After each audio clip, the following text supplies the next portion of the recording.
Hello students, আমি এখন class 12-এর chapter 3 যে তড়িৎ বিশ্লেষণ কোষ নিয়ে আগে আলোচনা করেছি, সেটা আমরা তার কোয়ালিটেটিভ অ্যাসপেক্টে আলোচনা করেছি। মানে একটা কোষের মধ্যে তড়িৎ বিশ্লেষণ হলে ক্যাথোডে আর অ্যানোডে কি উৎপন্ন হবে সেটা বলেছি। এখন জানবো কতটা উৎপন্ন হয় এবং সেটা উৎপন্ন করতে গেলে কতটা কারেন্ট লাগে, কতটা টাইম লাগে, এইগুলো আমরা এখান থেকে আলোচনা করব। তা এটা বলার আগে আমি একটা জিনিসটা ছোট্ট করে বলে দিই, সেটা হচ্ছে এন ফ্যাক্টর। এটা এখানে খুবই লাগবে কাজে। এন ফ্যাক্টর আমরা খেয়াল করে দেখো, তুল্যাঙ্ক ভার করার সময় ক্লাস 11-এ ইকুইভ্যালেন্ট ওয়েট পড়ার সময় আমরা মলিকুলার ওয়েট বা অ্যাটমিক ওয়েট, বিশেষ করে কিছু কিছু ক্ষেত্রে অ্যাটমিক ওয়েটও ছিল, এটাকে আমরা একটা সংখ্যা দিয়ে ভাগ করতাম। যেমন অ্যাসিড হলে তার ক্ষারগ্রাহিতা, ক্ষার হলে তার অম্লগ্রাহিতা, লবণ হলে ক্যাটায়নের সংখ্যা ইনটু যোজ্যতা, এগুলো দিয়ে ভাগ করতাম। তা সেইটাকেই আমরা এন ফ্যাক্টর বলে থাকি। এন ফ্যাক্টর বা আমি এন দিয়েও লিখতে পারি। কিন্তু যদি কোনো মৌল দেয়, ধরো জিঙ্ক দিল বা দিল কপার বা দিল অ্যালুমিনিয়াম, তাহলে এন ফ্যাক্টর কত? সাধারণত কোনো মৌলের যা যোজ্যতা সেটাই তার এন ফ্যাক্টর। অর্থাৎ জিঙ্কের যোজ্যতা হচ্ছে +2, তার এন ফ্যাক্টর হচ্ছে 2। কপারের যোজ্যতা +2, তার এন ফ্যাক্টর 2। অ্যালুমিনিয়ামের যোজ্যতা +3, তার এন ফ্যাক্টর হচ্ছে 3। অর্থাৎ যে মৌলের যোজ্যতা যত, তার এন ফ্যাক্টরও তত। আর যদি আয়ন দিয়েই দেয়, সাপোজ আমি কপার প্লাস হিসাবে যদি আমাকে দেয়, তাহলে মনে রাখবে কপারের এন ফ্যাক্টর কিন্তু 1, কারণ এখানে +1 অলরেডি চার্জ দিয়েই দিয়েছে। যেটা তার চার্জ সেটাই তার এন ফ্যাক্টর। আবার অনেক সময় এরকম বিক্রিয়াও দেয়, যদি বিক্রিয়া অনুসারে করতে হয়, সাপোজ ধরো KMnO4, এখান থেকে MnO2 হয়েছে, তাহলে এই ক্ষেত্রে আমরা কি করব? Mn এর ক্ষেত্রে +7 জারণ সংখ্যা, Mn এর ক্ষেত্রে +4 জারণ সংখ্যা, জারণ সংখ্যার পরিবর্তন কত? 3, তাহলে এই ক্ষেত্রে এন ফ্যাক্টর কিন্তু 3। যদি K2Cr2O7 করা হয়, K2Cr2O7 থেকে Cr2SO4O3, সেই ক্ষেত্রে কত হবে? এই ক্ষেত্রে +6, এই ক্ষেত্রে +3, তাহলে একটার জন্য পরিবর্তন হচ্ছে 3, দুটোর জন্য পরিবর্তন হবে 6। তাহলে এইভাবেও জারণ সংখ্যার সাহায্য কিন্তু এন ফ্যাক্টর নির্ণয় করা যায়।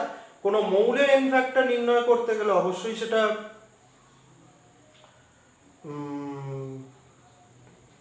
তার যোজ্যতা হবে, আর কোনো ক্ষেত্রে যদি আয়ন দিয়ে দেয় তাহলে তার এন ফ্যাক্টর কিন্তু অবশ্যই তার যেটা জারণ সংখ্যা বা যোজ্যতা দিয়ে দিয়েছে সেটাই হবে। এটা মনে রাখলে অনেকটা আমরা এগিয়ে থাকব। এবারে আমাদের কোয়ান্টিটেটিভ অ্যাসপেক্টে পড়তে গেলে, অর্থাৎ কতটা পদার্থ উৎপন্ন হবে পড়তে গেলে, আমাদের আগে যা সূত্র জানতে হবে সেটা হচ্ছে ফ্যারাডে। ফ্যারাডে দুটো সূত্র বলেছিলেন। একটা হচ্ছে ফ্যারাডের ফার্স্ট সূত্র, 1 নম্বর সূত্র, অর্থাৎ ফ্যারাডের প্রথম সূত্র। উনি বলেছিলেন যে কোনো তড়িৎদ্বারে কতটা পদার্থ জমবে সেটাকে আমরা W দিয়ে প্রকাশ করছি। কোনো তড়িৎদ্বারে যতটা পদার্থ জমা হবে সেটা ওই দ্রবণের মধ্যে দিয়ে প্রবাহিত আধানের, তড়িৎ আধানের পরিমাণের সমানুপাতিক।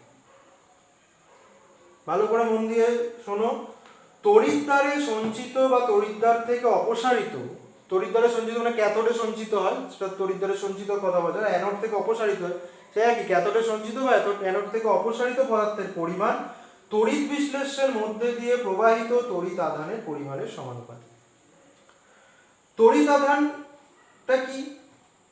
সাপোজ আমি Na+ একটা ইলেকট্রনকে যুক্ত করে Na তৈরি করেছি, তাহলে এখানে একটা Na+ কে বিজারণ করতে একটা ইলেকট্রন লাগছে, তাহলে একটা ইলেকট্রনের তড়িৎ আধান কত? 1.6 × 10⁻⁻19 কুলম্ব। আমি শুধু মানটা লিখলাম। তাহলে যদি 1 মোল Na+ কে বিচারিত করতে হয় তাহলে আমার কতটা তড়িৎ আধান কতগুলো ইলেকট্রন লাগবে? এটা একটাকে একটা ইলেকট্রন লাগবে, তাহলে 1 মোলকে 1 মোল ইলেকট্রন লাগবে। আর 1 মোল ইলেকট্রনের আধান হচ্ছে 1 মোল ইলেকট্রনের আধান 96500 কুলম্ব। অ্যাপ্রক্সিমেট 96486 হয়, 96486 অ্যাকচুয়াল ভ্যালু হয়, কিন্তু আমরা আমাদের কেমিস্ট্রিতে কাজের সুবিধার জন্য 96500 ধরে কাজটা করব। তাহলে 1 মোল যদি এনে আমাকে সঞ্চিত করতে হয় তাহলে আমাকে এখানে কতটা আধান জমা করতে হবে, কতটা আধান চালনা করতে হবে? 96500 কুলম্ব। তার মানে 1 মোল ইলেকট্রন চালনা করতে হবে। যদি আমি এখানে 1 মোলের বেশি ইলেকট্রন চালনা করি এখানে আরো বেশি তড়িৎ পদার্থ জমা হবে। তার মানে কোনো পদার্থ কতটা জমবে সেটা নির্ভর করছে সম্পূর্ণভাবে তড়িৎ আধানের উপর। এটাই হচ্ছে তার প্রথম সূত্র। এবং এই প্রথম সূত্রটার মধ্যে এটাকে যদি সমানুপাতিক সাইন তোলা হয় তাহলে একটা কনস্ট্যান্ট টার্ম হবে জেড। জেডটাকে বলা হয় তড়িৎ রাসায়নিক তুল্যাঙ্ক।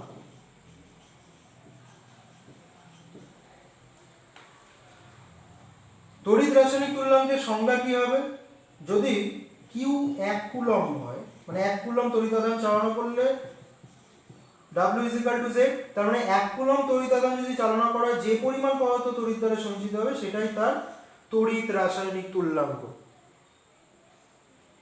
এবং এটার ইউনিট কি হবে? দেখো এখানে আমি যদি ইউনিটটা এখান থেকে বার করি Z W/Q, তার মানে W হচ্ছে গ্রাম আর এটা হচ্ছে কুলম্ব, তাহলে গ্রাম পার কুলম্ব Z এর ইউনিট। এমনিতে আমরা যে তুল্যাঙ্কর কথা বলেছি তড়িৎ রাসায়নিক তুল্যাঙ্ক ভার বা ওটাকে রাসায়নিক তুল্যাঙ্ক বলা, সেই রাসায়নিক তুল্যাঙ্কের কিন্তু কোনো একক নেই, কিন্তু তড়িৎ রাসায়নিক তুল্যাঙ্কের অবশ্যই একক আছে। এটা গেল প্রথম সূত্র।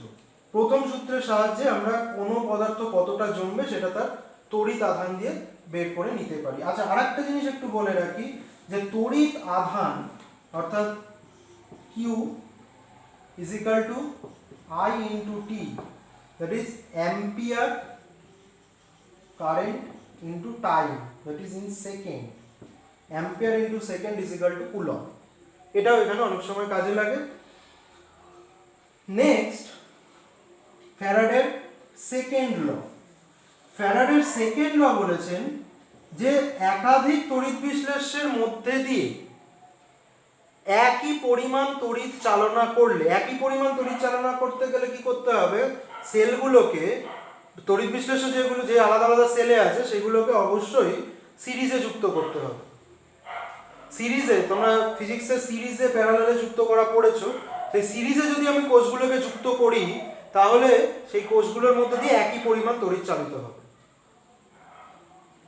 তা সিরিজে যদি যুক্ত করা হয় তাহলে তার মধ্যে দিয়ে একই পরিমাণ তড়িৎ চালনা হবে, এবং যে একই পরিমাণ তড়িৎ যদি চালনা হয়, তড়িৎ আধান যদি চালনা, তড়িৎ চালনা মানে তড়িৎ আধানও চালিত হবে, টাইমটা যেহেতু একই পরিমাণ তড়িৎ আধান চালিত হবে, তাহলে সেই ক্ষেত্রে যে পদার্থ সঞ্চিত হবে সেইটা তার তুল্যাঙ্ক ভরের সমান। তার মানে দুটো আলাদা আলাদা কোষ নিয়ে আমি যদি দেখি তাহলে উনি বলেছেন W1/W2 is equal to E1/E2। ভালো করে মনে রাখবে যে দুটো কোষ, দুটো, তিনটে, চারটে যাই হোক না কেন, সেগুলোকে যদি আমরা সিরিজে জুড়ি, তার মধ্যে দিয়ে একই সময় ধরে একই তড়িৎ চালনা করি, তাহলে তড়িৎ আধানের পরিমাণ সমান হবে কোষগুলোর মধ্যে দিয়ে চালিত পরিমাণ। তাহলে কোষ মানে যেটা মনে রাখার যে একাধিক তড়িৎ বিশ্লেষ্য পদার্থের মধ্যে দিয়ে একই পরিমাণ তড়িৎ আধান চালনা করলে যে পদার্থ সঞ্চিত হবে সেটা তার তুল্যাঙ্ক ভরের সমান।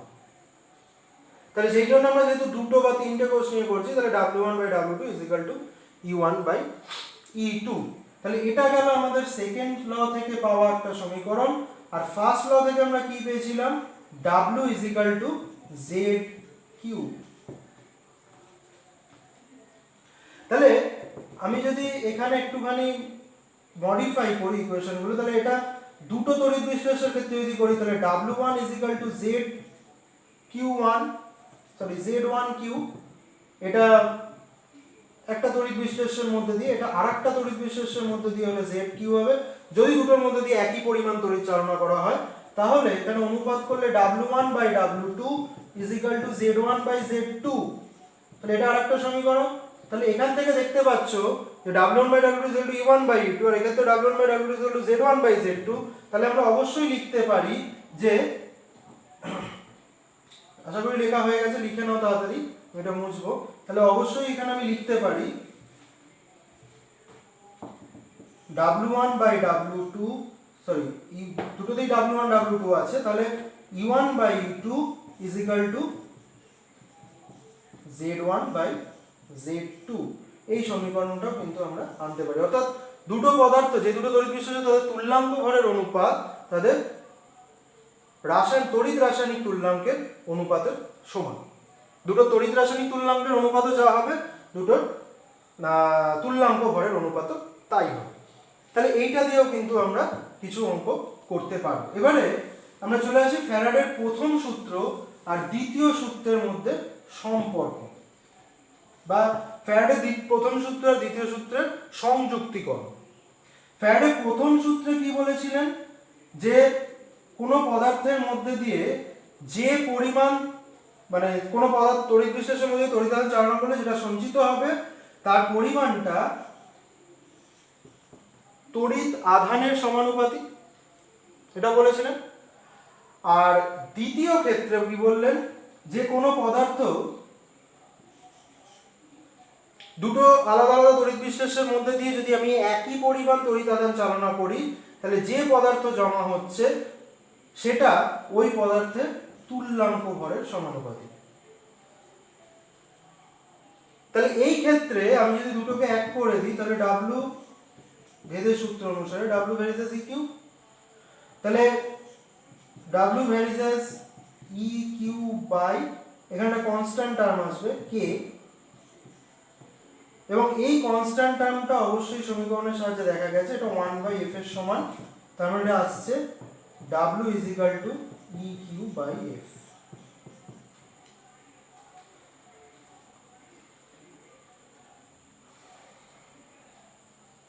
দেখো এটা বুঝতে পেরেছো কিনা?